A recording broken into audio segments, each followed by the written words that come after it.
শুক্রবারে দুরুদ পাঠ ছাড়াও আরো একটা আমল আছে ভাই, যে আমলের সওয়াব পৃথিবীতে অন্য যে কোনো আমলের চাইতে বেশি। এত বেশি সওয়াব, এত বেশি বিনিময় আল্লাহ তাআলা অন্য কোনো আমলে দিবেন না, শুক্রবার একটা আমল করলে দিবেন। সেটা বলবো?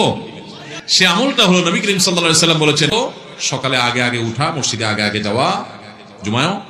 দ্বিতীয়ত হলো গোসল করা উত্তম রূপে। 3 নম্বর হলো মসজিদে পায়ে হেঁটে যাওয়া। 4 নম্বর হলো ইমামের কাছাকাছি গিয়ে বসা, তার মানে আগে আগে যেতে হবে সেজন্য।